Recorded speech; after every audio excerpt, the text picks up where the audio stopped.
Shouldn't we Yeah, be, if I had an extra X amount of dollars, I'd be buying some, whatever I need to buy, but I'll be yeah. supporting small business. It's quite simple, but we're But giving them money. what people have got to understand is that these people are smart and they've used their laws and compliance to get to where they are. We can use the same laws and we can use the same business laws to reclaim it. Right. So one of the other things that my register was about, I thought if we hit 1 million people, for example, right? If we got one of the reasons why we can't fight the government or can't get the correct data out, because they just don't get the data out, mate. All the data's there, but they don't advertise it like it. Well, they don't inform people on the correct data. They propaganda it and they bend the data to tell the story that they want.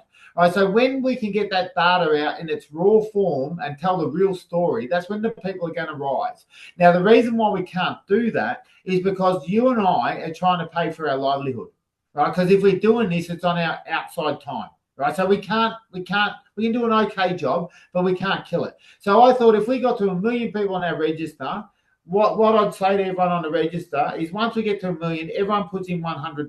$100. You save your coffees for 10 weeks, $100 or whatever it is, 20 weeks, right? If we had $100 from 1 million people, we'd have $100 million.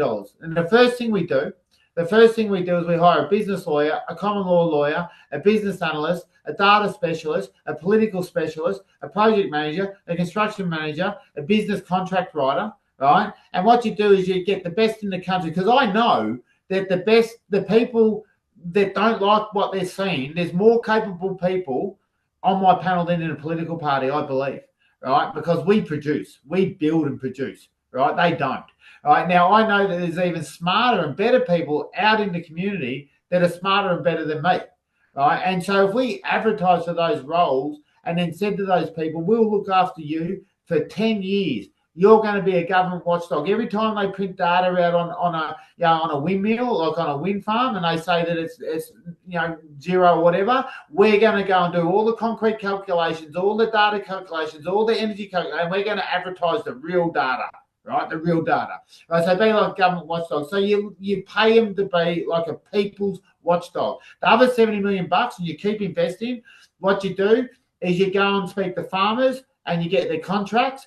You go and build a supermarket, say it's just outside of Melbourne, just a shed, a supermarket. You pay the workers higher wages. You pay the farmers higher prices. The supermarket makes zero. I'll go devil's advocate, and it will work.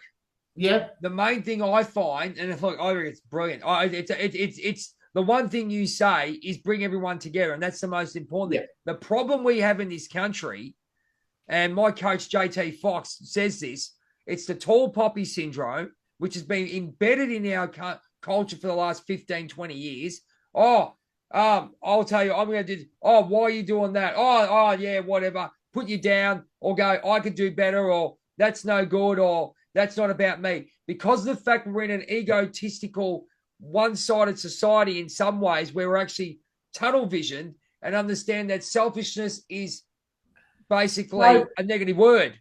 So I'll explain technically what you just said. So in this system, what's actually happened is if you look now, if you want to get on a board or a government thing, you've got to have a degree, right? Yes.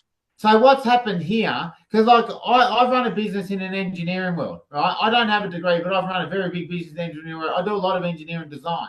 I'm very good at it, mind you. And I've had big companies sign me off as competent as well. Companies like Worley Parsons and that sort of stuff, right? Yep.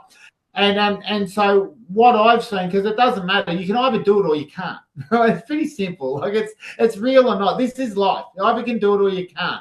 Over here, you've got the ticket, but you still, a lot of people still can't do it. So what we've done in our academics is we've classified and we've made it hierarchical. So you can't have certain positions if you don't have this piece of paper. But I know people without the piece of paper that have more knowledge than people with the paper.